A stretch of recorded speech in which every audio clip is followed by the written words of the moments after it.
freest and fairest, which was tragically annulled, only for the nation to reclaim its democratic spirit in 1999.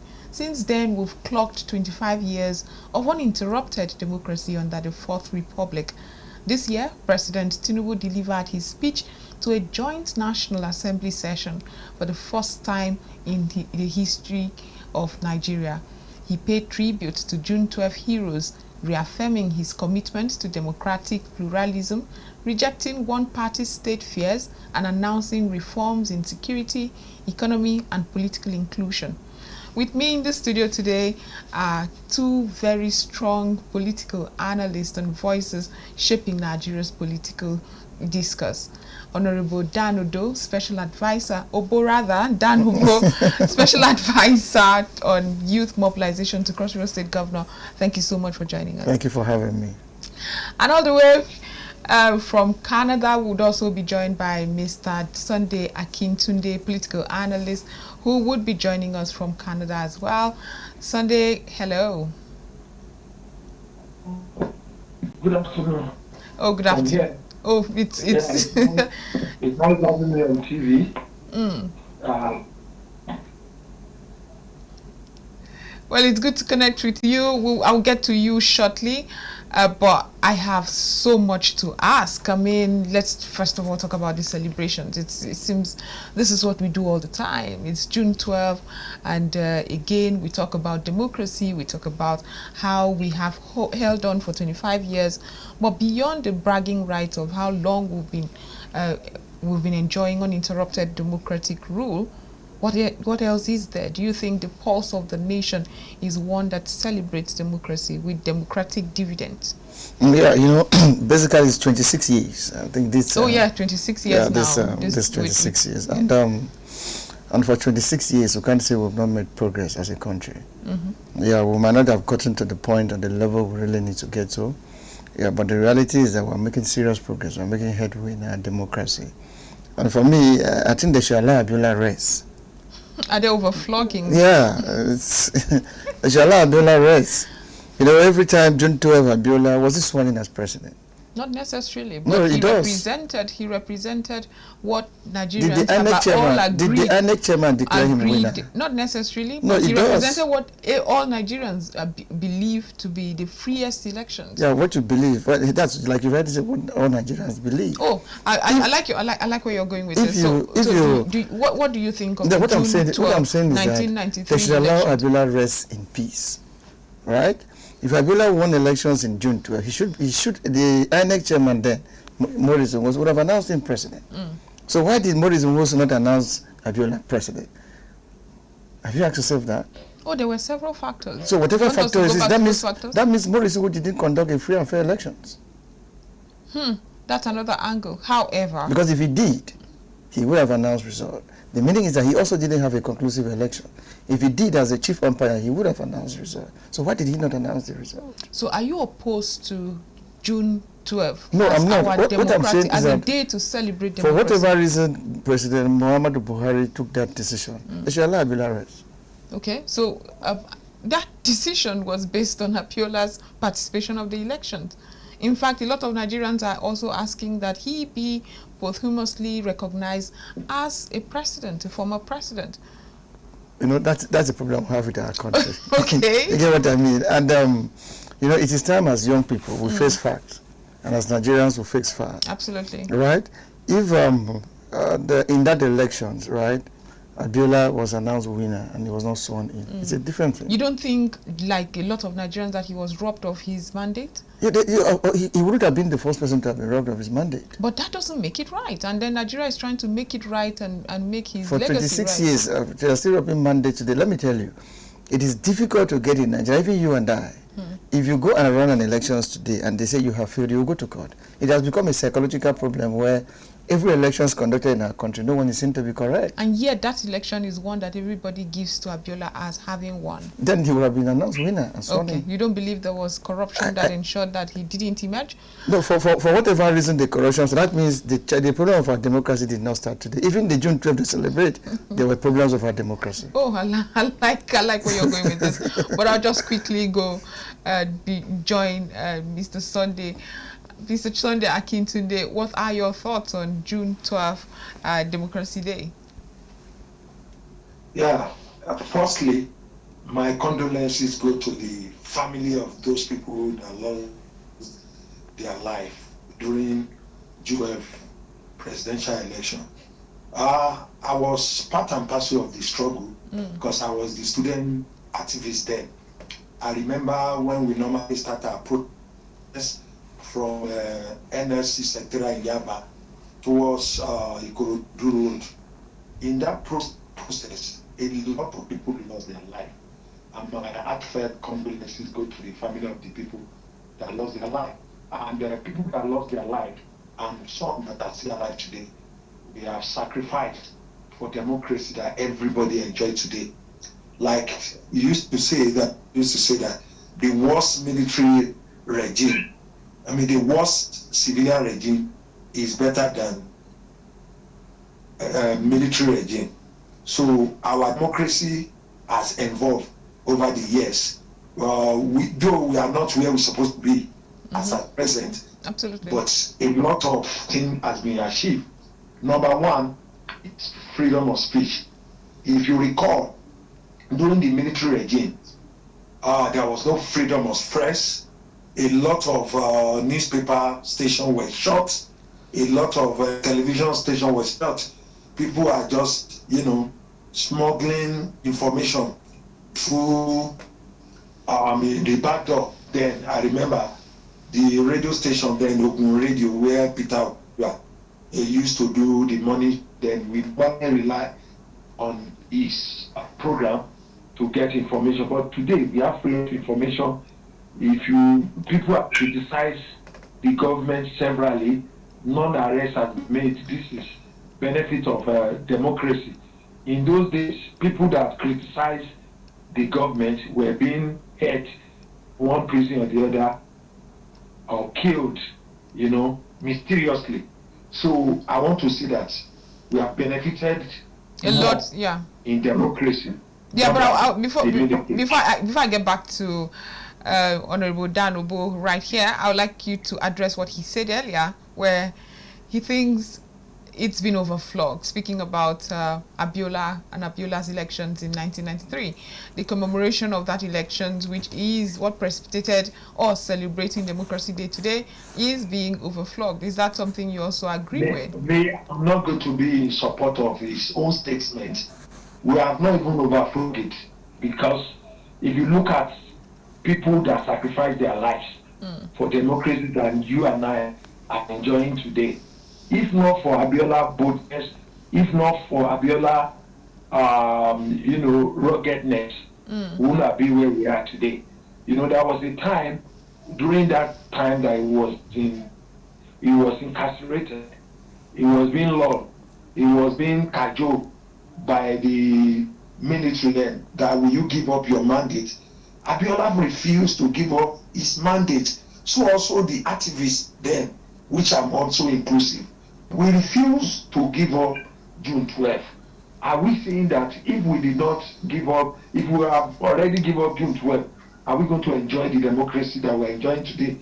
But he also made a point. He also made a point that he was never announced president.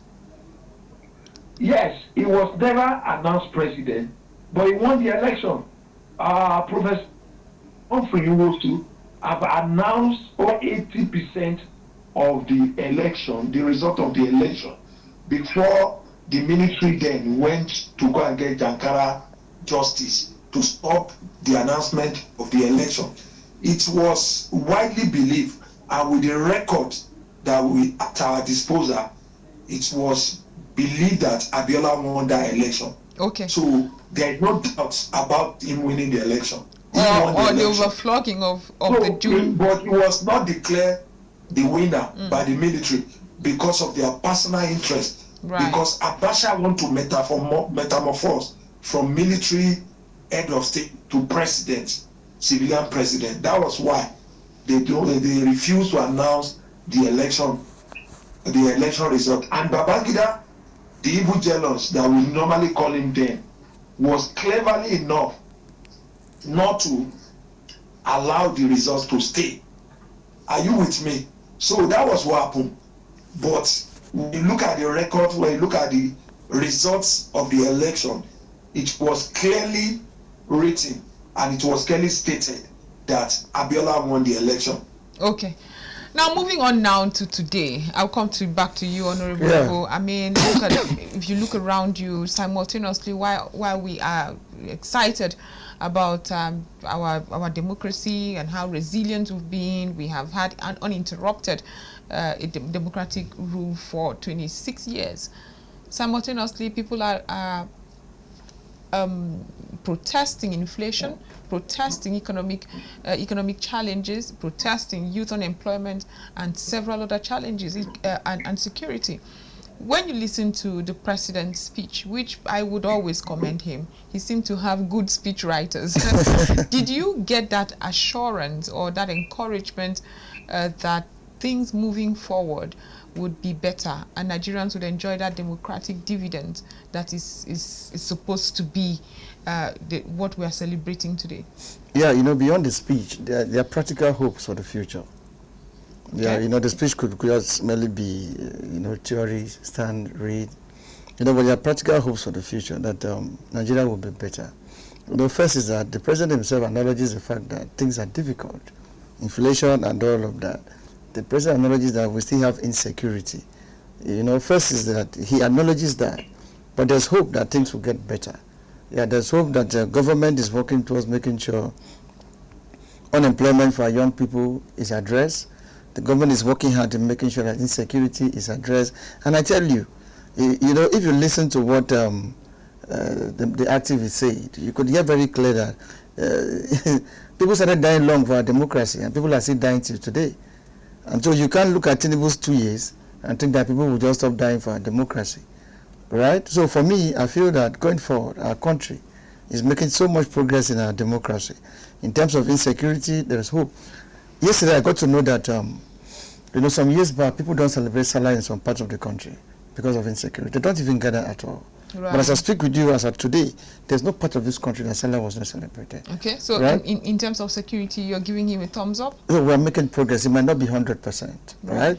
If you go to youth unemployment, as I speak with you, whether you like it or not, beyond the normal conventional federal job, this and that, where it looks as if it's only the mighty, those who have parents in position, it's almost looking as if anybody can just apply and have an opportunity. The president just approved employment from correctional center to civil defense and all of that. All is an attempt to get young people engaged for our job. So, for me, the basic thing we should look at our democracy is the electionary process. Electioneering process? Yes. Okay, before you get into that, let me also ask Akintunde, what do you think? Simultaneously, we are recording Nigerians in the street protesting the harsh economic challenges we are facing, security challenges, youth unemployment, and so on. What are your thoughts when we are celebrating democracy? Yes, to me, it's constitutional for Nigerians to protest if their expectation is being tantalized. We have a lot of unemployment in Nigeria. We have a lot of hunger in the land. We have insecurity. We have food shortages. We have inflation. To mention few, but I want to state it categorically at this junction that hope has not been lost. Let's hope for better, because economic breakdown is a global thing. Nigeria is not in isolation. The economic crisis is, rolling around the world, and Nigeria is not an exception. Let us hope in the president's government. They have tried to do a lot of policy, though the policies that's been, taken upon now by the current government, we have pains in the short time. I hope and have strong belief in the mid-time and long time that everything will be better. And like my colleagues in the studio have said, that they are trying to do a lot of youth employment, which the president has been approved. We are talking about forest guards, We are talking about the police, civil defense, and other, parastatals will start employment. Then our people will benefit from democracy, and we can take the youth, the unemployed youth, out of the street. So it's a good thing. We need the support of everybody. The government needs our support. In Nigeria, a heterogeneous society where we have different in religion, differences in ethnicity. Some people will say if my person is not there, I will never see any good thing in that government. But we need to jettison all these things. Join hand together with the government for us to form a better society.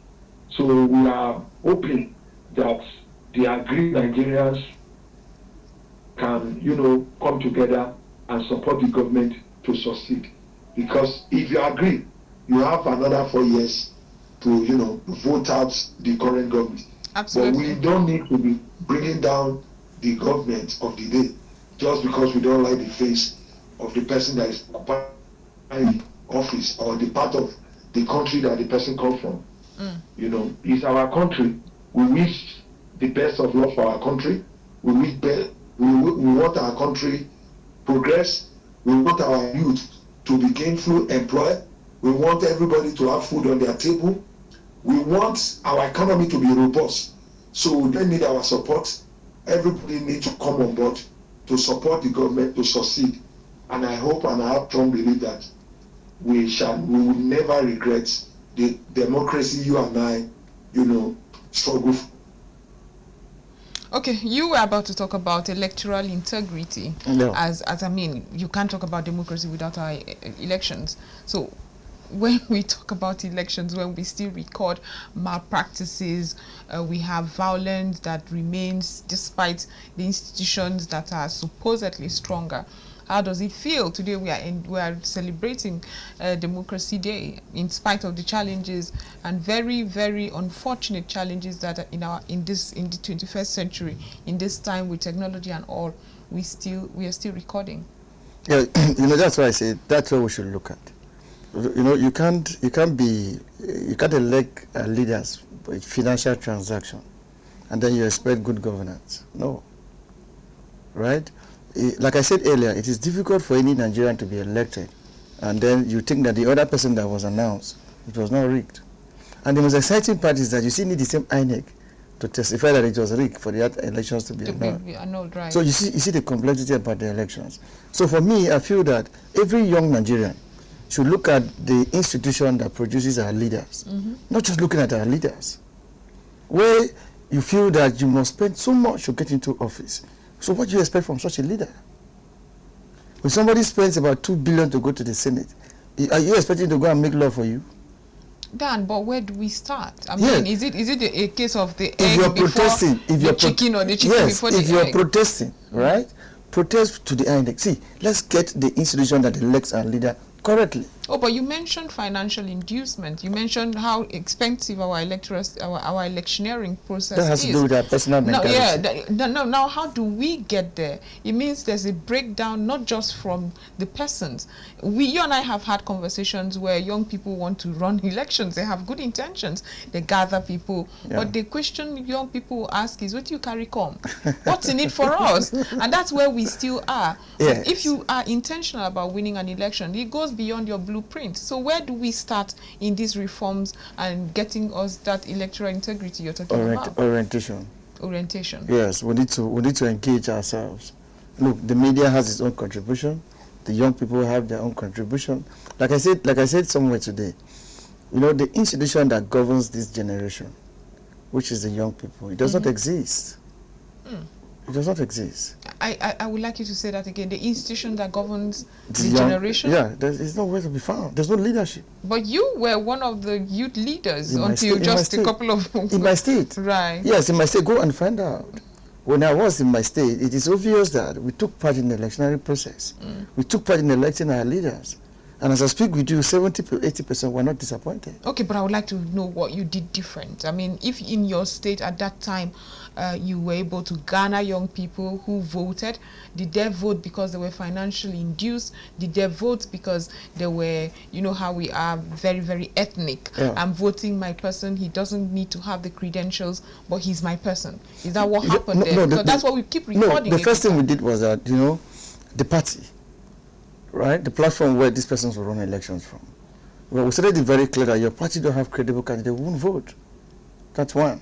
And so we went, while the party was struggling to get candidate, the waves of the generation was getting stronger. And so it became a threat. Okay. So while the party was struggling to get candidate, then people were starting to induce party to give them tickets for free. We were already in the field saying that this one won't vote. We were being direct. Look, Dr. Joy won't vote for you. Right. We don't expect good representation from you. And at no point did they give us money. And I dare anybody to say that they did. At no point.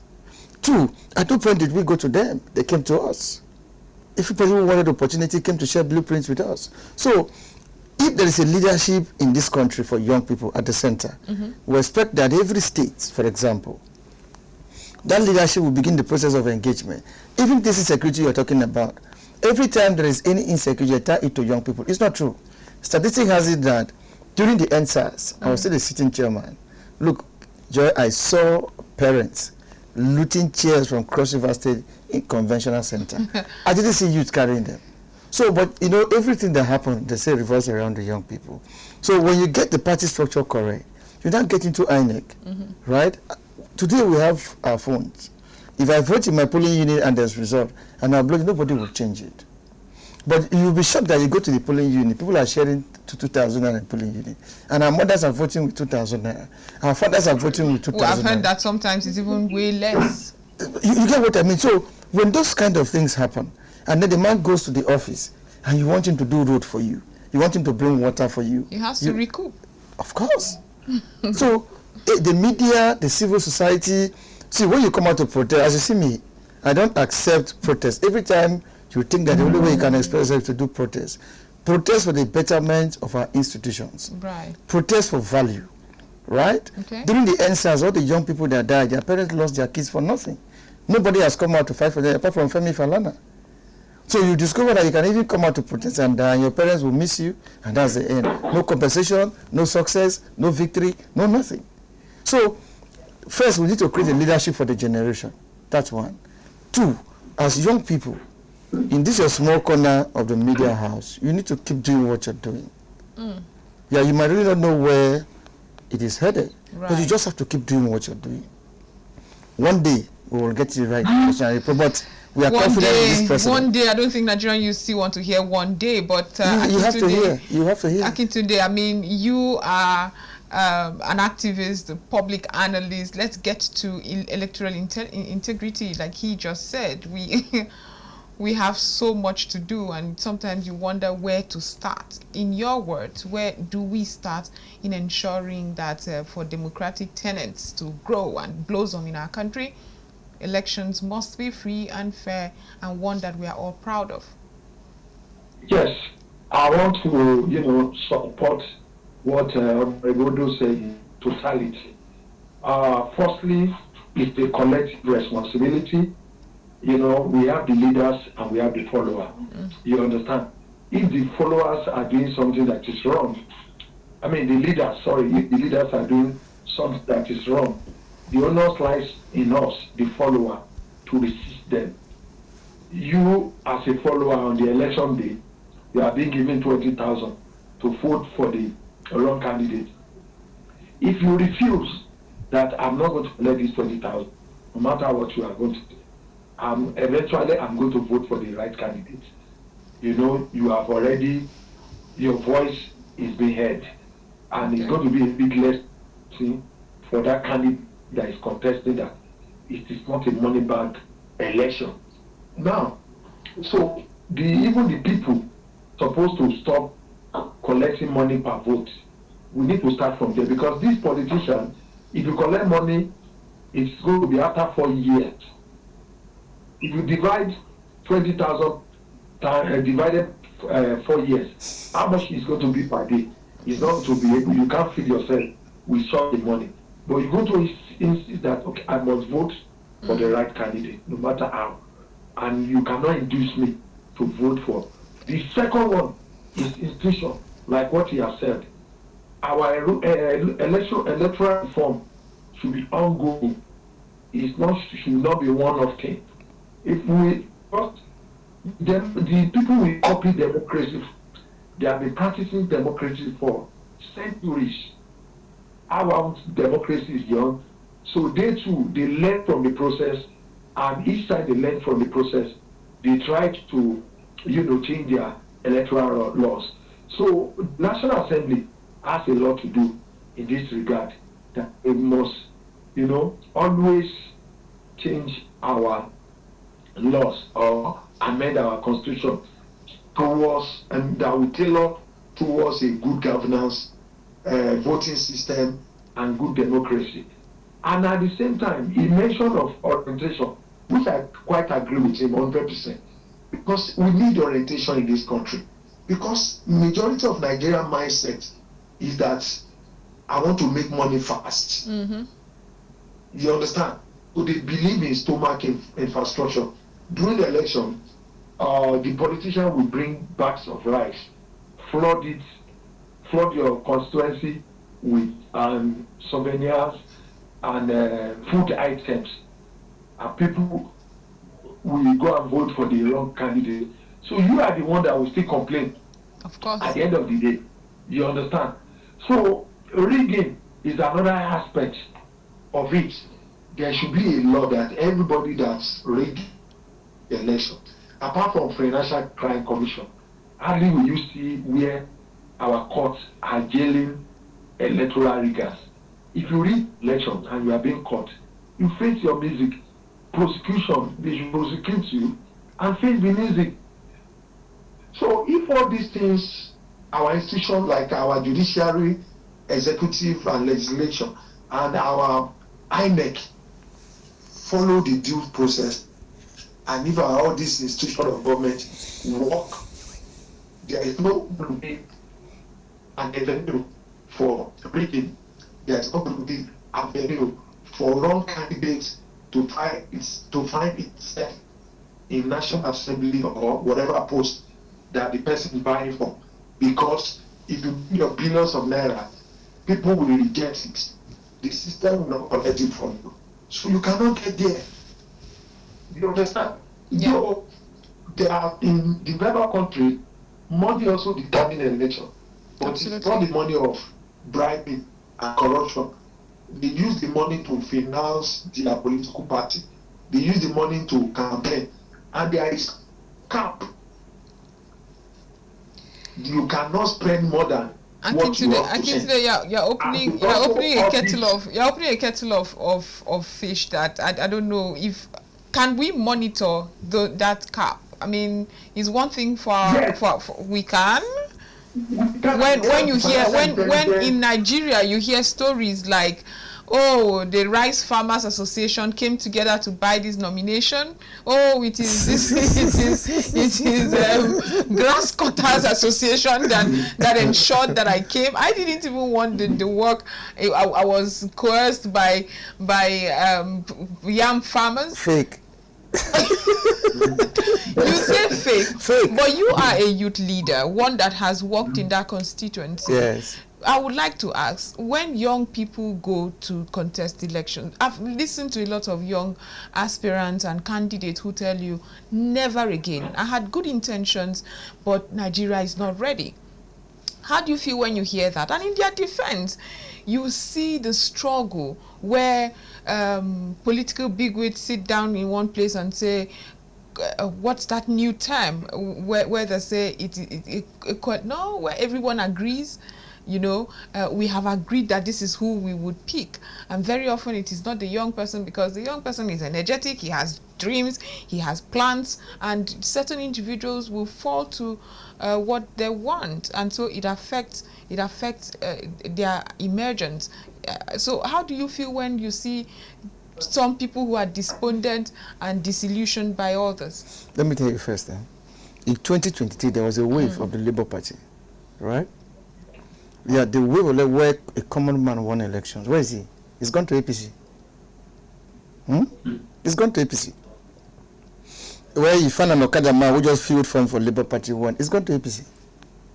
Then you find an elderly person who just say, because this candidate is here, there are Igbo people here, there's this here, fill the form. The people voted in, believing that they won't want to vote the conventional party anymore. They need a change. The people go to National Assembly and cross carpet. So, look, it boils down to the fact that whether they are young, they are old, it's about orientation and mentality. And you know, sometimes I sit there and imagine, Joy, is the country really ready? Is the country really ready? But I can assure you in confidence that the word I was trying to get is consensus. But yes, go ahead. No, yes, I agree with you. You know, there's caucus, they call it caucus. Everyone just comes and say, oh, it's a consensus. Caucus, we have consensus, we have agreed on. But you know, every home has capacity. Right. So whether they put consensus or not, every home has capacity. There's no home without capacity. Whether it is by consensus, it's by elections, or by any way. Now, secondly, when you see that consensus, you know, to put light to that, sometimes the process of getting a party's ticket gets more expensive than even the election itself. Because when you get the party's ticket, the party takes you as a property, and then government begins to use government funds to fund the election. But you know, we are confident that before Asiwaju will leave office, our electoral reforms will be gotten correctly. The process that leads to nomination will be gotten correctly. You mean in before Asiwaju leaves in 2 years? No, he won't live in 2 years. He will live after 8 years. Is that what your electorate, Nigerians electorate have all agreed? Majority of the Nigerian electorate. But go ahead. Yeah, Sorry, majority, let's not digress. Yes, because you know, let me tell you, second tenure is supposed to be for a geopolitical zone, whether not south. Again, let's not digress. Hold on, second tenure is supposed to be. It's not supposed to be for an individual. It's supposed to be for a geopolitical It's supposed to be. zone. The second tenure is supposed to be as a result of performance. And that region all has consensusly agreed that the president would continue. Yes, all the regions say so because that is what has been the norm. Okay. Again, I apologize for interrupting you there. Yes, Continue with your line of thought. So that has been the norm, and that's why it's that way. But however, we are confident that going forward, right, a lot of reforms will come. Look at the local government autonomy, right? To the extent that the president had to go to court because the governors rejected it. So you could see determination in him to making sure that institutions get it right. Institutions that are responsible. And at the end of the day, whether something happens in your local government, happens in your state, the question is straight to the villa. Right. They kill people in your local government headquarters. There's a chairman of are council. not working in your local government. You are angry with the president. You're angry with the president. The governor, in your state, there is insecurity. The first place you're angry with is the president. And they will tell you that the presidency controls security. But between you and I, government is collective. What are the senators doing? We have councillors, we have House of Assembly. They're public office holders in all public office stratas, holder. right. Even commissioners are public office holders. Ministers are public office holders. But every time you wake up, is the office of the president. I think there's a disconnect. There is. So something needs to be done. Where people will understand that, look, local government chairman needs to be accountable. And the president's deliberate attempt to take government down to the people, those who need it most, insisted on local government autonomy. This is the first time across the country, 774, by any which way they come, they were democratically elected. Democratically elected, even sometimes in very flawed election process. No, but the point is that very flawed. We've no also heard about these democratically elected people who are supposed to enjoy financial autonomy. Tell you that I still would listen to my governor for direction as to what to do. They didn't say we'll listen to the president. Exactly. At that point, it's never the president. But because we also are not addressing the influence that executive governors hold. Or exert. We'll see the case in Rivers State where the entire state was swept by a certain political party, and the governor seemed to endorse that political party, and that is what happened there. That happens across board. But let's get to, I would like Mr. Akintunde to tell us what you think the role of political parties are in ensuring democratic dividends. See have a big role to play in democratic setting. Until that time, that our politicians, we have political ideology. Enough of cross-carpeting. Like Honorable Odo said, somebody will get tickets of one party. When they get to National Assembly, they will cross-carpet to another party. Democracy starts from political party. Right. If political party can get it right, if you look at developed country, they build their institution, they build their democracy from political party. But in Nigeria, reverse is the case. There is no internal democracy in our political party. When the primary election, a candidate will win the election, at the end of the day, they will go and submit another name to the INEC. You understand? The planning was only... Yes. They will submit another name at the end of the day. At the end of the day, when you go to court, the court will still tell you that you should be a product of the political party, that the political party has the right to present a candidate. So if we can get it right from the political party, if there is internal democracy, with government of the people, by the people, and for the people, if the people, member of political party, can agree that this is our candidate, right, and their candidate stand, not godfather, one godfather in another angle, you say, oh, it's one man I want, it's possible. You understand? So you know that you are going there to represent the people, and you know that there is power of recall. If you get to National Assembly or whatever post you are being, you won the election. If you win the election to occupy any post, you know that if you don't perform, people can recall you. You understand? So the only lies on you to perform. And you know that if you cannot perform, there is where they evaluate a political office holder in development country. Until we get to this level, where we can evaluate our political office holder, that if you are there, we want to see what you want to do. And the media too, like Honorable Odo said, you have role to play. You have role, not a biased media like Arise. I would rather you do not call, please. I'm going to say it. No, I would rather you do not. I would rather you do not. It's not a media like Arise TV that they are always sentimental in their Mr. Sunday Akintunde, it's not within my professional principle. It is not, but me as an activist. Yeah. However, media has a role to play. You guys need to be objective. I agree with you. In doing your job. And the media platform you have mentioned is still under the NBC. Yes. That regulate our activities. If they have a problem with it, I'm sure they would have fined them or called them to order. I don't mean it. Yeah. A media station will belong to a party, and anything they see another person from another party, they will never see any good thing from that candidate. Absolutely. They always see good thing on the people. You also, like Honorable Odo said, that the media has role to play. The media need to evaluate our political office holder. The people need to evaluate it. The party also need to evaluate our political office holder. That if you fail to perform, people can recall you.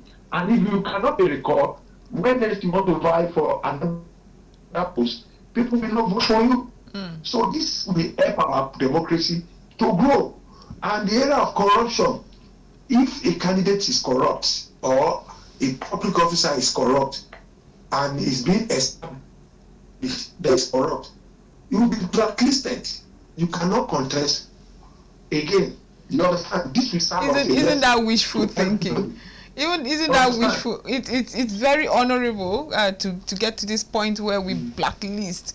As a matter of fact, I remember during the last elections, we were talking about some individuals that were pinpointed to have, engaged in campaign of calumny, pushing forward misinformation, disinformation, and all of that, saying, okay, let's blacklist them and all. But do you think we have gotten our political journey gotten to that point? Yeah, that's his wish for our country. But do you think we are there yet? We're on our way. Is it still wishful thinking? Is what I'm saying. You know, I can't say it is, because at this point it's not achievable.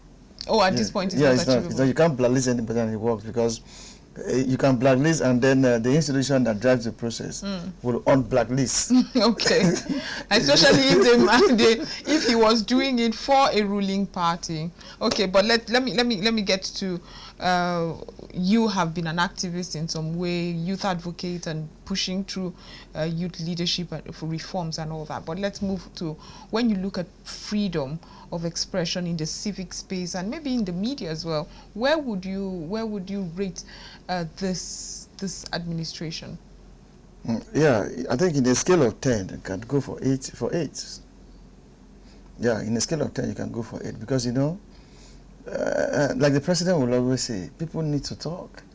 And when you talk, he listens. And yet we've also recorded several instances of journalists being threatened with the DSS, for instance. We've had instances where civil rights activists are threatened as well, sometimes invited for utterances that are not necessary, maybe even factual, in this administration. Yes, you know, when you talk about being invited, threatened. Yes, and invited and subtle. Invited and threatened. You can't call me an idiot. And then you know, before the DSS invites you, there is a petition. I don't think the DSS on its own can petition you.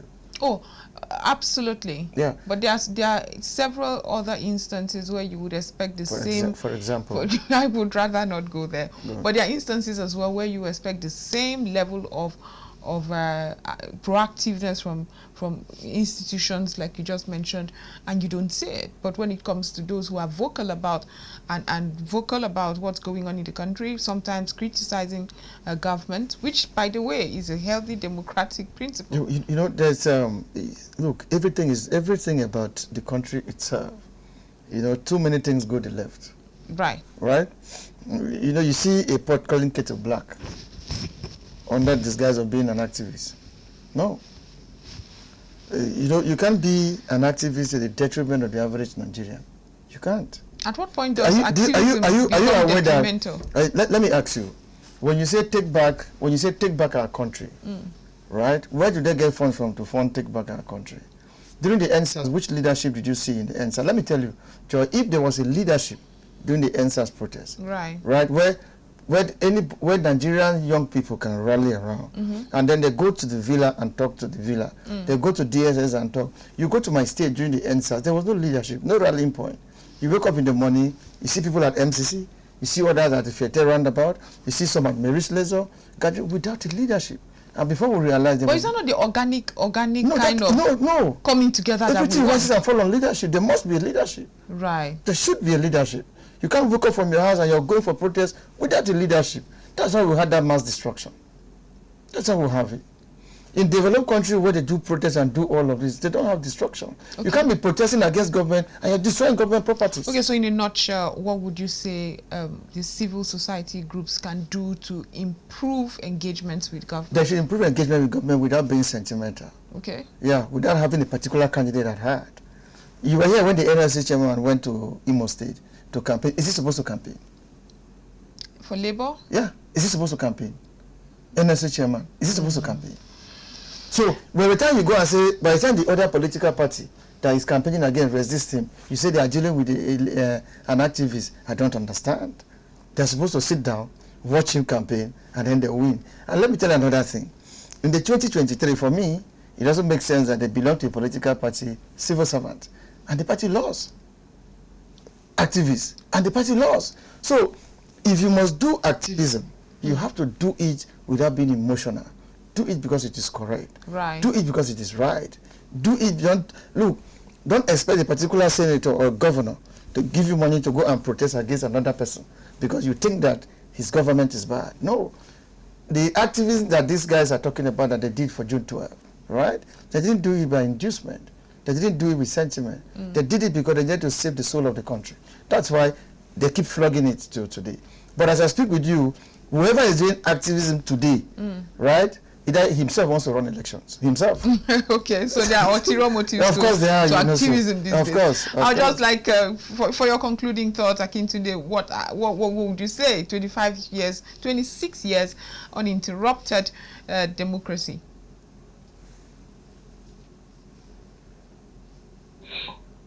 Our leaders for keeping the country one, that we are one Nigeria, and Nigeria is not at war. I want to rate this present administration too, that they have done well in saving the naira by floating the naira, paying part of our debt,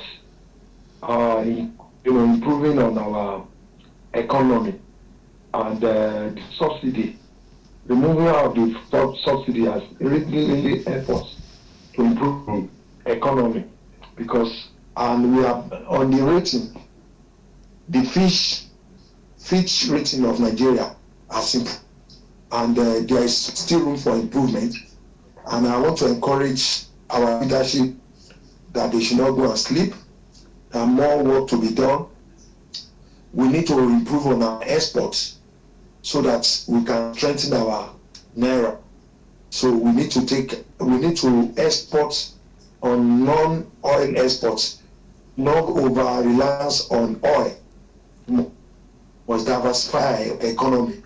We must provide, work, job for our teammates, because if we don't provide job for our teammates, we are pushing our days ahead.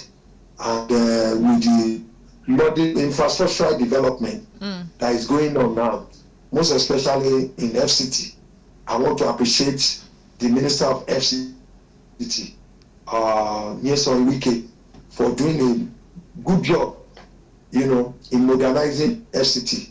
I've been in FCT since 2011. I've never seen, development that is going on now. I want to appreciate Minister of Works too. We will, Akintunde, will not have the time for all the appreciations you may have. Yeah. But I get what you mean. Yes. So the infrastructure development should be a continuous process. Okay. They should not, and we want Nigeria to be a better place. Okay. That you and I will be proud of, our children will be proud of, and our unborn children will be proud of. Long live Nigeria, long live the Republic of Nigeria. Long live Nigeria. What's your last thoughts on that? We don't have a lot of time, so we wish our democracy is sustained so we can inherit a stable system of democracy. That's where we are headed. So. Thank you so much, gentlemen, for being part of the program. We had Sunday Akintunde, political analyst, reaching us all the way from Canada, and also Danubo, who is the SA Mobilization 2 Cross River State Governor. Thank you, gentlemen. Thank you. Thank you for having me. This is where we Thank you for me. Yeah, this is where we draw the curtains on today's show. It has been wonderful diving into Nigeria's democratic roots, recent milestones, persistent challenges, and the road ahead. It's not all bleak, but we don't only need to keep our democracy, but we need to enrich it. Have a wonderful evening.